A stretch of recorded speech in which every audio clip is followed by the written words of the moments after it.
comprehension question is just like Pressy question, which demands adequate command on reading English language and then your ability to produce something in English. Pressy writing जैसे एक fine exercise है reading paragraph की, इसी तरीके से comprehension भी एक exercise है of reading something. So when you are attempting your comprehension question, then actually the examiner aims at checking your ability to read formal academic writing and to check whether you can translate the ideas given in a passage into your own language.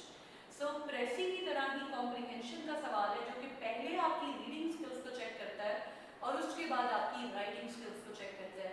So अगर आप किताबें नहीं पढ़ते तो आपके लिए comprehension का सवाल एक problem होगा. हमारा स्टूडेंट कॉम्प्रीहेंशन के सवाल को लाइटली इसलिए लेता है क्योंकि जब हम प्रेसी की बात करते हैं, so you understand that your paper B, your second paper of English is primarily about precis and composition. Precis का सवाल बहुत इंपॉर्टेंट है, तो वो तो आपके सवाल जो प्रेसी का सवाल है वो आपके पेपर के नाम में इंक्लूडेड है. लेकिन जब हम कॉम्प्रीहेंशन की बात करते हैं तो comprehension, translation and rest of the paper बी is termed as composition. So हमें लगता है कि comprehension का सवाल उतना important नहीं है जितना कि प्रेसी का है. That is correct. Comprehension का सवाल प्रेसी जितना important तो नहीं है, लेकिन अगर हम इसके वेटेज की बात करें तो इसकी वेटेज उतनी ही है जितनी कि प्रेसी के सवाल की है.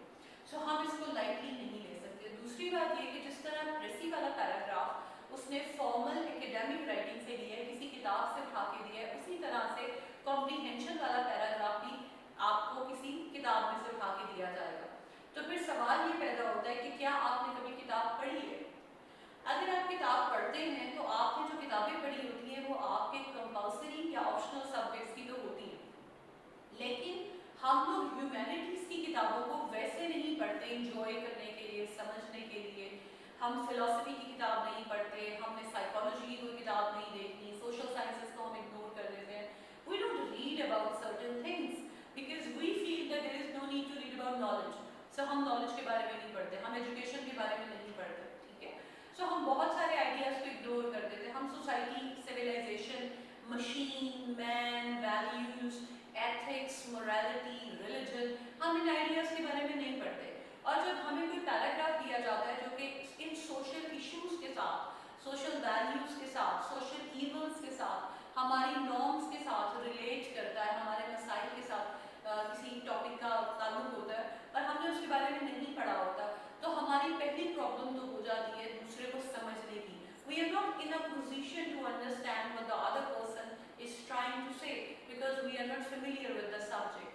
और फिर दूसरा मसला ये होता है कि if we are reading something and we are able to understand it, then we are not in a position to write it in our own words. तो जहाँ पे प्रेसी को रिड्यूस किया जा रहा था, ओरिजिनल आइडिया को कंडेंस किया जा रहा था, श्रिंक किया जा रहा था, वहाँ पे कॉम्प्रीहेंशन जो है, this is about your understanding. Do you thoroughly understand a given paragraph? ये कॉम्प्रीहेंशन के अंदर चेक किया जाता है. कॉम्प्रीहेंशन के कुछ मतलब आप किसी भी ग्रामर में पढ़े तो आपको बहुत सारे रूल्स नहीं मिलते जैसे प्रेसी के we have so many rules. Comprehension में कॉम्प्रीहेंशन का पैराग्राफ जैसे ही आपके सामने आता है तो पहले तो आप just quickly go through the paragraph ताकि आपको आइडिया हो कि मेन आइडिया क्या है. आप फेमिलियराइज हो जाए टॉपिक के साथ कि भाई वो सिविलाइजेशन की बात कर रहा है, वो all the evils in the world की बात कर रहा है, वो एजुकेशन की बात कर रहा है, वो साइंस फिक्शन की बात कर रहा है, वो फिलोसफी की बात कर रहा है, पॉलिटिक्स की बात कर रहा है, बात क्या कर रहा है.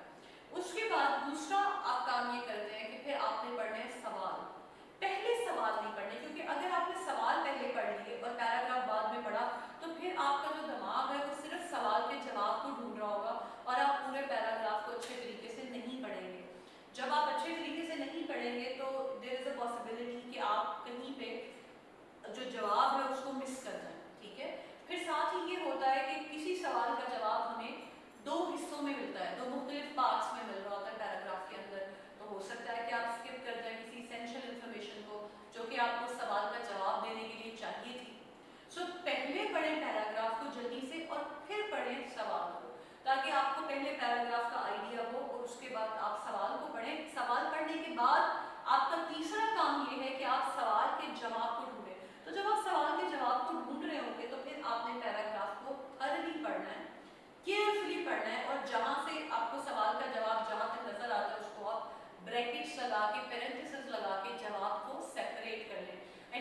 श्योर करें कि कोई चीज जो है वो मिस ना हो गई हो। जब आपने सवालों के जवाब देख लिए हैं तो फिर आप जब जवाब लिखने बैठेंगे तो आपके पास दो चीजें हैं।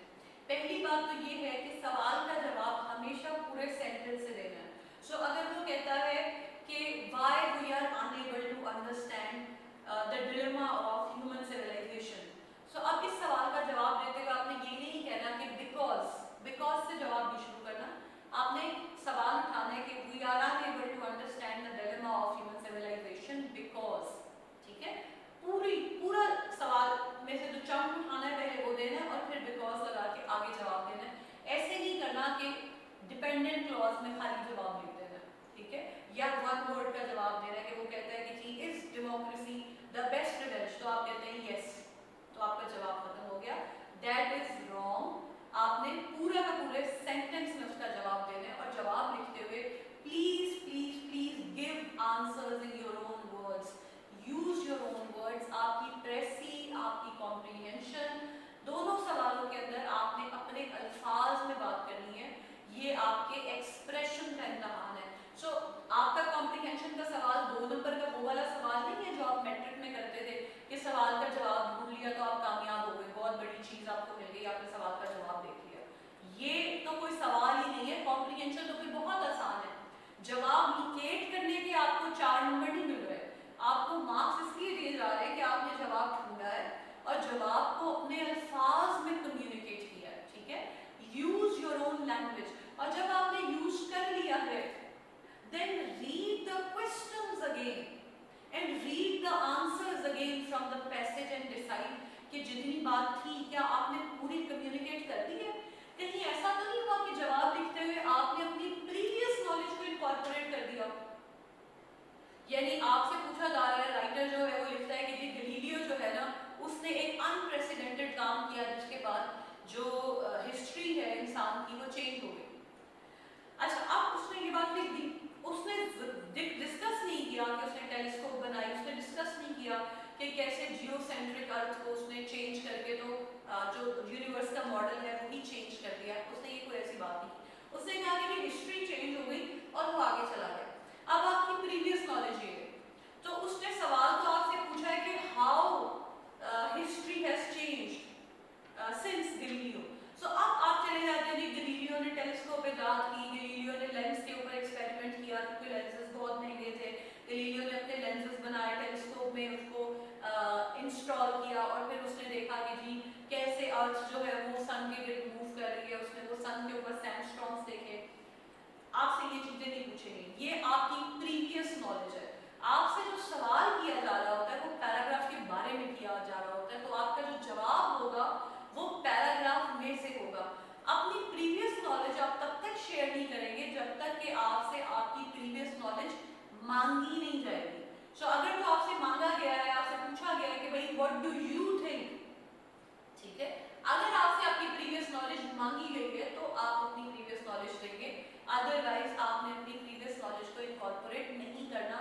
And one very important thing, comprehension का सवाल आपकी जर्नल नॉलेज का सवाल नहीं है।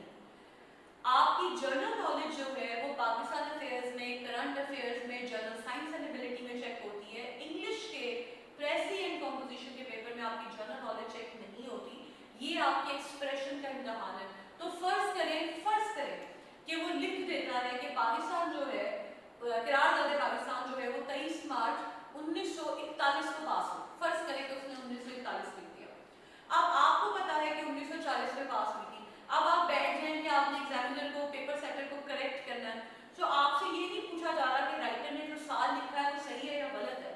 आपको एक आइडिया दिया गया जिसको आपने अपने अल्फाज में लिखना है। अगर तो आप बहुत श्योर है, you are 110% sure that resolution, Pakistan resolution was passed on 23 March 1940, अगर तो आप क्लियर कट हैं तो आप लिख देंगे 1940, लेकिन आप ये नहीं लिखेंगे कि the writer has given the wrong date. आप ऐसे नहीं लिखेंगे, आप सही डेट को इनकॉर्पोरेट कर देंगे। But I always recommend my students to go with the data that is being given in your comprehension question. So अगर आप 100% भी श्योर हैं और आप उसको चेंज, लेट्स से आपको लगता है कि 1940 में हुई थी और एग्जामिनर ने डेट गलत दे दी है, तो भी that is up to you whether you want to correct the data or not. क्योंकि अगर आप 23 मार्च 1941 लिख देंगे ना तो भी आपका जवाब करेक्ट है। आपसे आपकी जनरल नॉलेज नहीं चेक की जा रही, एक्सप्रेशन चेक किया जा रहा है। और अगर पेपर में कोई गलती चली जाती है तो उसके जो इजाफी मार्क्स होते हैं, एडिशनल मार्क्स जो होते हैं वो हर बंदे को मिलते हैं। सो आपको भी एज अ कैंडिडेट अगर 1 नंबर की कोई मिस्टेक हो गई है, कोई ऑप्शन गलत चला गया तो उसके नंबर तो आपको मिलेंगे। अगर कोई डाटा गलत दिया गया है, आप उसे करेक्ट करते हैं या नहीं करेक्ट करते, इस पे आपके मार्क्स डिडक्ट नहीं होंगे। आपके मार्क्स तब डिडक्ट होते हैं जबकि आप एक्सप्रेशन का इस्तेमाल नहीं करते, ठीक है। सो आपने इस चीज में नहीं पढ़ना कि आपने अपनी प्रीवियस नॉलेज को इनकॉर्पोरेट करके अपने माइंड से आंसर देने हैं, नहीं। अपने माइंड से जो आपने जवाब देने होते हैं वो आपसे ऐसे में पूछा जाता है, वो आपसे 20 नंबर के सवाल में पूछा जाता है। कॉम्प्रीहेंशन में आपको पैराग्राफ दिया जाता है और डिमांड किया जाता है कि आप पैराग्राफ के आइडिया के साथ स्टिक करें और अपने अल्फाज में अपना जवाब जो है उसी पैराग्राफ में से इंफर करके अपने जवाब को रिप्रोड्यूस करें, ठीक है। प्रीवियस नॉलेज आपने तब तक नहीं देनी जब तक कि वो आपसे पूछे ना आपका ओपिनियन, ठीक है। आखिरी सवाल, आखिरी पॉइंट जिसका आप कॉम्प्रीहेंशन में ख्याल रखते हैं वो ये है कि whether you agree with the writer or disagree with him, always give your reasons. Opinion नहीं देना, ये नहीं कहना वो कहते जी do you agree with the writer, आप कहते जी I agree with the writer, full stop, बात खत्म। हमेशा आर्ग्यू करना है। आर्ग्यू करना क्या होता है? that you agree with the writer, give your reasons. I agree with the writer, I support the writer, I second the writer because, give your reasons for agreeing or disagreeing with the writer. It is always safe to agree with the writer क्योंकि आपको paragraph दिया गया होता है, आपके सामने एक idea है, अगर आप अग्री करते हैं तो आपका काम आसान होता है। आपने उसी कॉन्टेक्स्ट में रह के एक मिसाल दे देनी है और आपकी बात सब्सटेंशिएट हो जाएगी। अगर आप डिसएग्री करते हैं तो आपको आइडिया भी देना पड़ता है और मिसाल भी देनी पड़ती है। Choice is totally up to you and obviously only after looking at the comprehension paragraph you will be in a position to decide whether to agree with the writer or to disagree with him. पहले आप decide नहीं कर सकते, लेकिन अगर आप decide करते हैं कि आपने एग्री करना है तो आपने राइटर के आइडिया को ही इस्तेमाल करते हुए सिर्फ मिसाल दे देनी है। लेकिन अगर आप डिसएग्री कर रहे हैं तो पहले आप आइडिया को काउंटर करेंगे और दूसरे नंबर पर आप आइडिया को काउंटर करते हुए मिसाल देंगे कि आप किस बुनियाद पे आप डिसएग्री कर रहे हैं, ठीक है। इन पॉइंट्स को, इन 6 रूल्स को हम अपने ज़हन में रखेंगे और कॉम्प्रीहेंशन का जो पैराग्राफ है उसको डिस्कस करेंगे। So you have your worksheet. हमारे पास 2018 की कॉम्प्रीहेंशन का सवाल है, the third great defect of our civilisation. पहले कॉम्प्रीहेंशन को डिस्कस करने से पहले मैं आपको एक बात बताना चाहूँगी।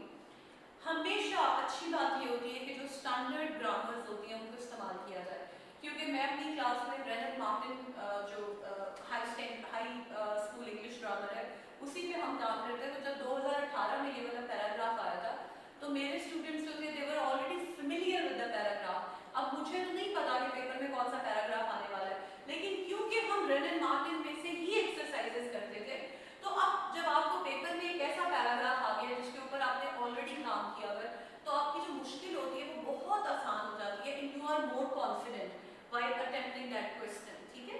हमेशा जो स्टैंडर्ड किताबें उनके ऊपर काम करें। रेनन मार्टिन एक बहुत अच्छी किताब है पर्टिकुलरली फॉर योर करेक्शन। तो आपने अगर ग्रामर लर्न कर लिया तो आप उससे तो लर्न करें, लेकिन करेक्शन वाला सवाल जो है वो रेनन मार्टिन में से लाजमी करें, वो आपको बहुत अच्छे तरीके से समझ आता है। अब हमारे पास 2018 का ये कॉम्प्रीहेंशन का पैराग्राफ है। पहले हम इसको पढ़ते हैं और समझ लेते हैं कि इसमें क्या कहने की कोशिश की गई है। The third great defect of our civilization is that it does not know what to do with its knowledge. Science has given us power fit for the gods, yet we use them like small children. For example, we do not know how to manage our machines. Machines were made to be man's servant, yet he has grown so dependent on them that they are in a fair way to become his master. Already most men spend most of their lives looking after and waiting upon machines, and the machines are very stern masters. They must be fed with coal and given petrol to drink and oil to wash with, and they must be kept at the right temperature. And if they do not get their meals when they expect them, they grow sulky and refuse to work or or burst with rage and blow up and spread ruin and destruction all around them. So we have to wait upon them very attentively and do all that we can to keep them in a good temper. Already we find it difficult either to work or play without the machines, and a time may come when they will rule us all together just as we rule the animals. अच्छा, ये first paragraph है. इस paragraph में machine को उसने जैसे वो बता रहा है कि मशीन्स जो है वो हमारे मास्टर्स बन गए हैं. अगर हम किसी चीज़ को दूसरी चीज़ से तशबीह दे रहे होते हैं तो फिर उसको एक्सटेंड भी करते हैं. तो फिर उसने बताया है कि जैसे हम किसी इंसान को फीड करते हैं, किसी इंसान को लुक आफ्टर करते हैं, उसी तरह से हम मशीनों का भी ख्याल रखते हैं. और अगर हम उनका ख्याल ना रखें so they start throwing tantrums, they start showing tantrums. So वो ये जो इस्तेमाल किया उसने इस आइडिया को फिर आगे एक्सटेंड भी किया है. So अगर आप ये कहना चाहते हैं कि करप्शन, ये आपकी राइटिंग के लिए बता रही हूँ कि अगर आप कहना चाहते हैं कि करप्शन जो है it has spread into our society like cancer, तो आइडिया को लीड ऑन करें, आइडिया को लेके चलें, टेकअप करें और फिर बताएं कि कैंसर की तरह कैसे लिया है उसने हमारी सोसाइटी को. तो फिर बताएं कि जैसे कैंसर जो है, कैंसरस ट्यूमर्स जो हैं वो मेलिग्नेंट होती हैं, वैसे करप्शन जो है वो मेलिग्नेंट होती है और सोसाइटी के स्ट्रक्चर को तबाह कर देती है. फिर आप बताएं कि जैसे वो स्प्रेड होती है और मल्टीप्लाई होती है, वैसे ही जैसे कैंसर जो है वो मल्टीप्लाई हो जाता है, उसी तरह से करप्शन जो होती है वो मल्टीप्लाई हो जाती है और एक ऑर्गन से दूसरे ऑर्गन में चली जाती है. और उसको रोकना बहुत मुश्किल होता है क्योंकि समझ ही नहीं आता, आइडेंटिफाई नहीं होता कि प्रॉब्लम किधर है. जब आप कोई आइडिया प्रोपगेट करते हैं, एलिगरी का इस्तेमाल करते हैं, सिमिली या मेटाफर का इस्तेमाल करते हैं, तो आप उसको एक्सटेंड भी कर सकते हैं जब वो आपके मेन आइडिया के बारे में होता है. वैसे जब हम इस पैराग्राफ की बात करें तो उसने ये बात की है कि हमारी सिविलाइजेशन का एक डिफेक्ट ये है कि हमें पता ही नहीं है कि अपनी नॉलेज के साथ क्या करना है. साइंस ने हमें बहुत ज़्यादा पावर दी है जो कि गॉड्स के पास हो सकती थी, गॉड्स प्लूरल यूज़ किया है, लेकिन हम बच्चों की तरह इस्तेमाल करते हैं. अब ये मेन आइडिया था और फिर उसको सब्सटेंशिएट करने के लिए उसने हमें मिसाल दी है. तो अगर हम पैराग्राफ के तौर पे बात करें तो उसने हमें टॉपिक सेंटेंस दिया, टॉपिक सेंटेंस को रीराइट किया, इलेबोरेट किया पहली सपोर्टिंग डिटेल में, और दूसरी सपोर्टिंग डिटेल जो है वो है एग्जाम्पल. तो उसने हमें मिसाल दी कि हमारे पास मशीन्स है और हमें पता ही नहीं कि मशीन को मैनेज कैसे करना है. सो मशीन जो थी वो इंसान का सर्वेंट थी, लेकिन मशीन जो है वो इंसान का मास्टर हो गई और उसने इसी आइडिया को इलेबोरेट किया, इसी एग्जाम्पल को इलेबोरेट किया. फिर हमारे पास सेकंड पैराग्राफ आता है, and this brings me to the point at which I asked what do we do with all the time which the machines have saved for us and the new energy they have given us. On the whole, it must be admitted we do very little. For the most part, we use our time and energy to make more and better machines, but more and better machines will only give us still more time and still more energy. And what are we to do with them? The answer, I think, is that we should try to become more civilized. For the machines themselves and the power which the machines have given us are not civilization, but aids to civilization. But you will remember that we agreed at the beginning that being civilization meant making and linking beautiful things, thinking freely and living rightly and maintaining justice equally between man and man. Man has a better chance today to do these things than he ever had before. He has more time, more energy, less to fear and less to fight against. If he will give his time and energy which his machine have born for him to making more beautiful things, to finding out more and more about the universe, to remove the causes of quarrels between nations, to discovering how to prevent poverty, then I think our civilization would undoubtedly be the greater as it would be the most lasting that there has ever been. So हमें second paragraph में उसने ये कहा कि मैं ये सवाल करता हूँ कि मशीन्स ने जो हमारे लिए टाइम और एनर्जी को बचाया है उससे हम क्या करें. On the whole, it should be admitted, वो ये कहता है कि एडमिट करना चाहिए कि हमें जो टाइम और मशीन ने हमें पावर और टाइम बचाया है, हम उससे क्या करते हैं. We make more and better machines. तो ये तो उसने पहला आर्गुमेंट दिया कि हमें क्या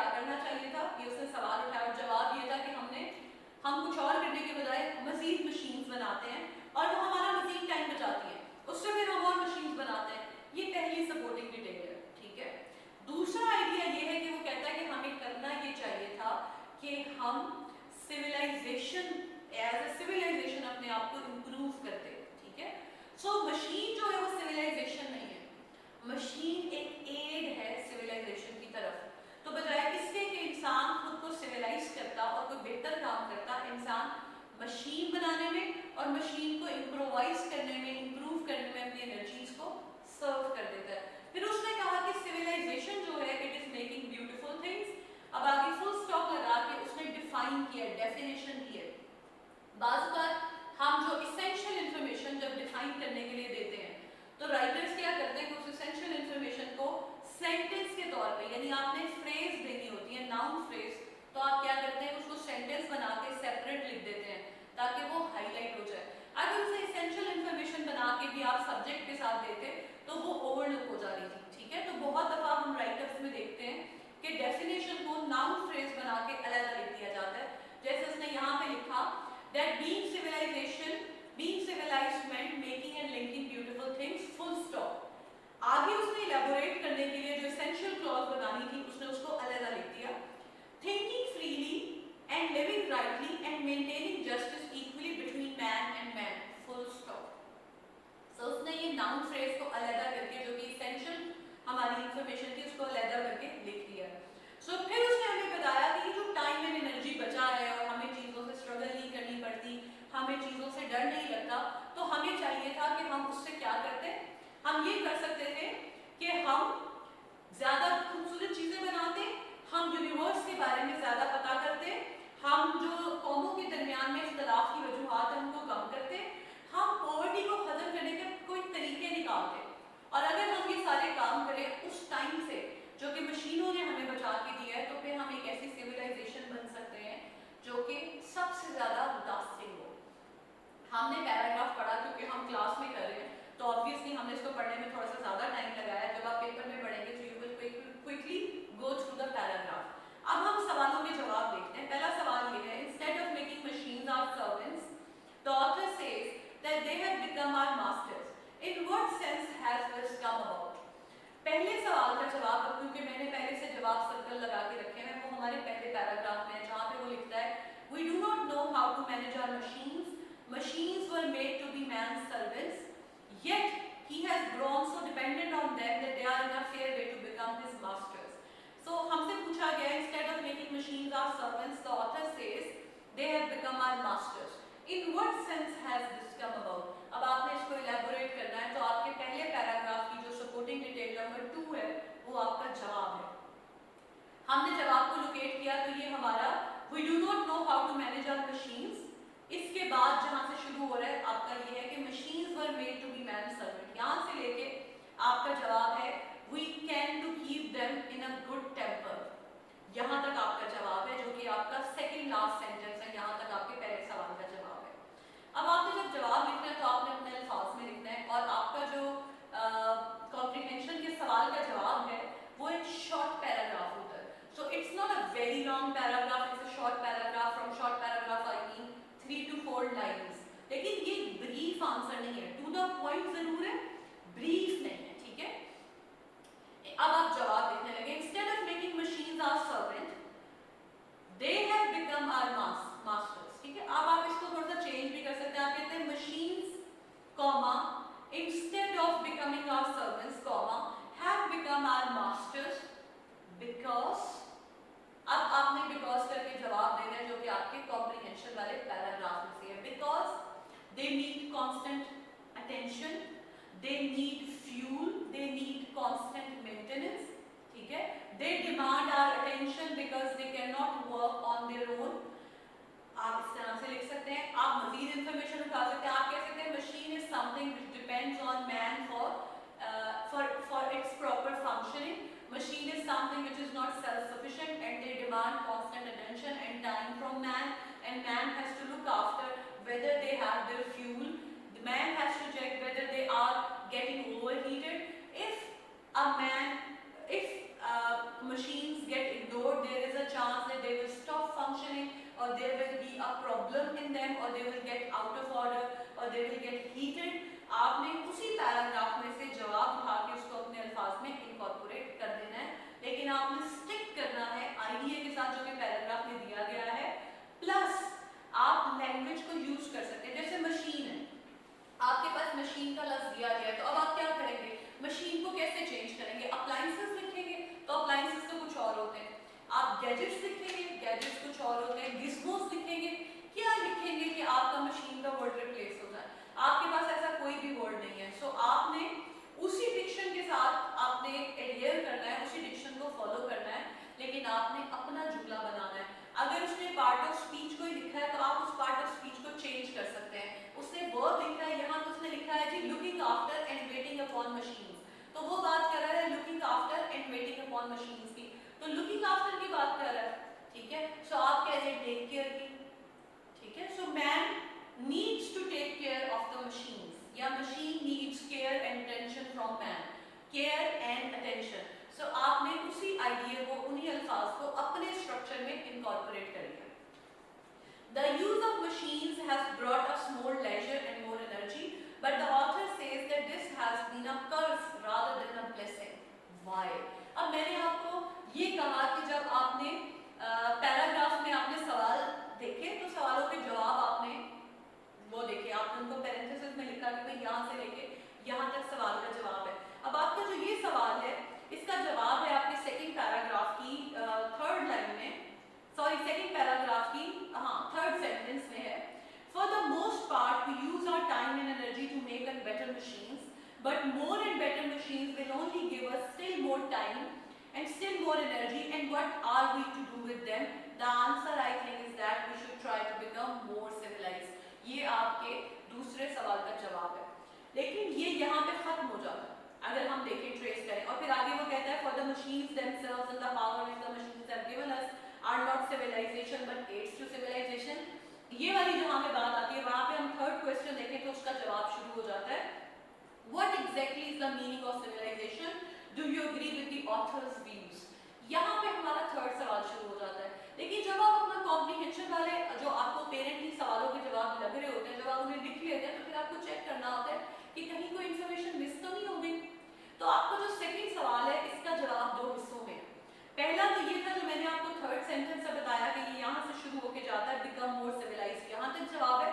इसके बाद उसने आखिर में लिखा है, ये आपके तीसरे और छोटे सवाल के जवाब के बाद वो लिखता है man has a better chance today to do these things than he ever had before, he has more time, more energy, less to fear and less to fight against. If he will give this time and energy which his machine have won for him to making more beautiful things, to finding out more and more about the universe, to removing the causes of wars between nations, to discovering how to prevent poverty, then I think our civilization would undoubtedly be the greater, as it would be the most lasting that there has ever been।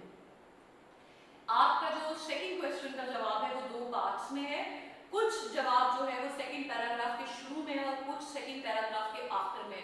So writer ने हमसे, paper setter ने पूछा है what is the use of machine has brought us more leisure and more energy, but the author says that this has been a curse rather than a blessing। Why? अब आपने curse और blessing को elaborate करना है, ठीक है। The use of machine has brought us more leisure and more energy, which has been a curse because man does not know what to do with his time, with this time and energy, as he wastes this time and energy in making more machines, more and better machines, in making machines that work, that have better performance, in making improved machines that give better performance, and these machines save more time and energy for man. So this is a curse because man is not spending his time in a better way.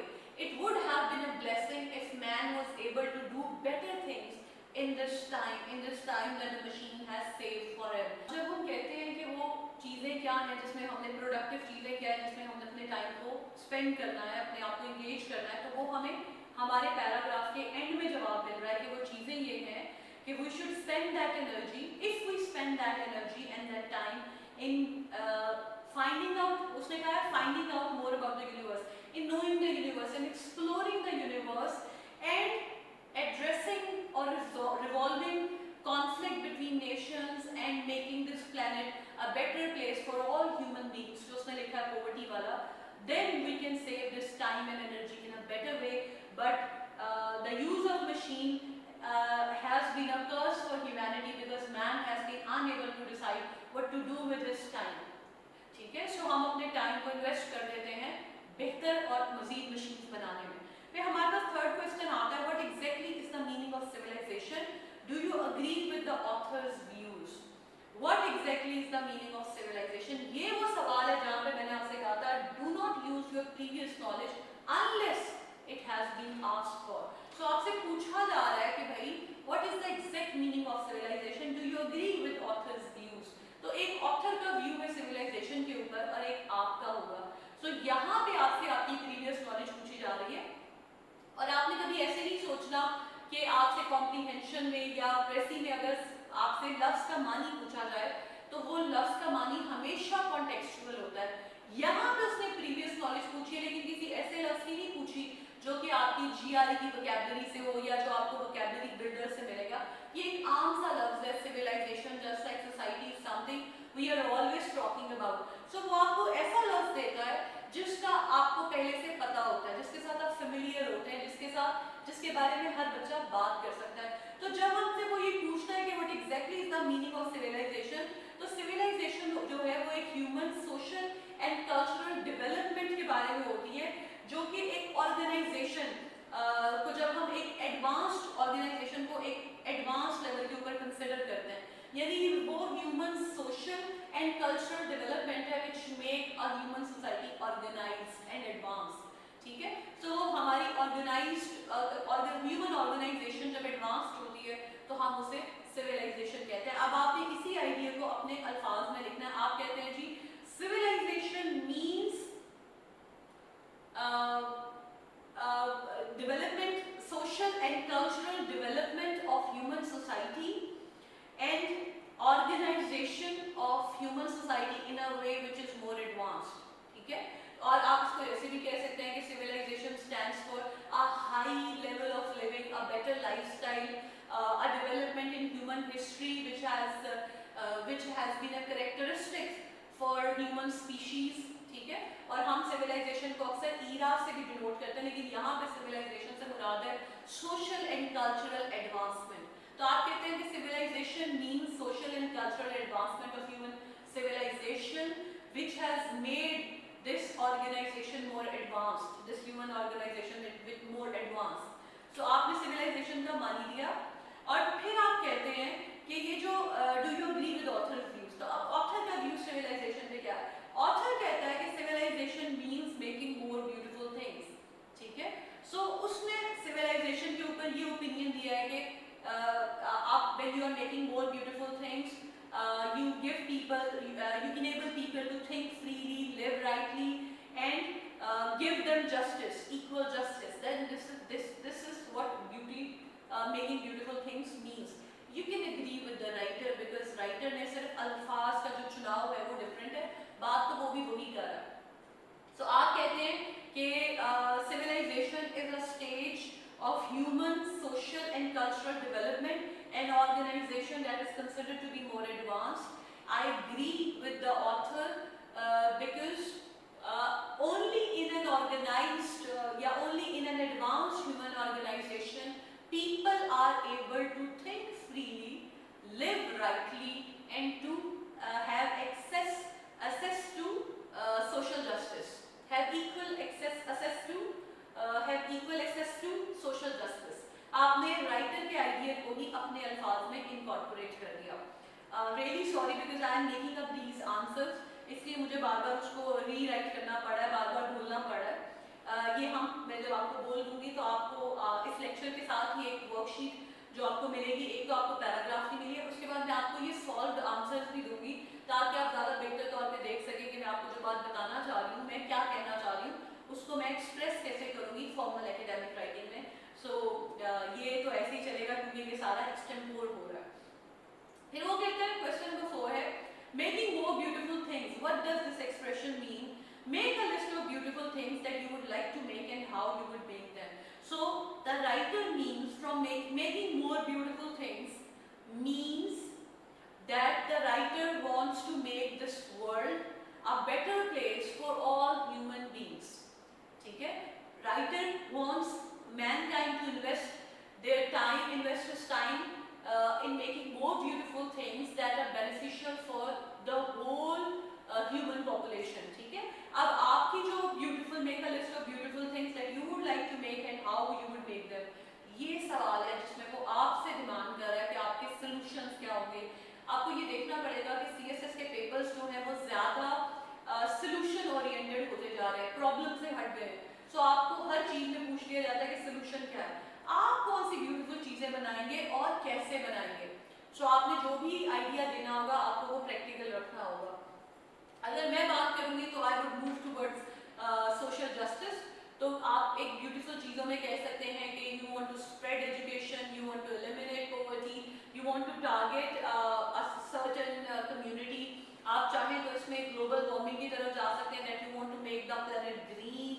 आप बात कर सकते हैं कि आप climate change जो है उसको रोकने के लिए अपना किरदार अदा करना चाहते हैं, और आप ना सिर्फ अपना किरदार इंडिविजुअली अदा करना चाहते हैं बल्कि आप कम्युनिटी को भी परसुएट करना चाहते हैं कि कम्युनिटी जो है that should play an active role, और आप अपनी जो कॉज है उसके लिए जो अवेयरनेस है you are going to spread it through social media, because that would be something free.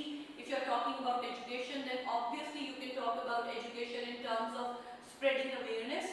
और आपने एजुकेशन जो है वो कम्युनिटी लेवल के ऊपर अगर फैलानी है तो वो सिर्फ स्प्रेडिंग अवेयरनेस नहीं है बल्कि एजुकेट करना है। वो आप घर में कर सकते हैं, अपने दोस्तों के साथ मिलके एक ऑर्गेनाइजेशन बना सकते हैं फॉर्मल सी, जिसको आप रजिस्टर ना करवाएं लेकिन आप कम्युनिटी लेवल के ऊपर बच्चों को फ्री एजुकेशन दे सकते हैं, स्लम्स के बच्चों को दे सकते हैं, गरीब बच्चों को दे सकते हैं, उनके लिए पार्ट टाइम स्कूल्स खोल सकते हैं, आप कॉटेज इंडस्ट्री शुरू कर सकते हैं, माइक्रो फाइनेंसिंग में किसी लोगों की हेल्प कर सकते हैं जो कि वेल एजुकेटेड नहीं है, उनको माइक्रो फाइनेंस लेके दे सकते हैं।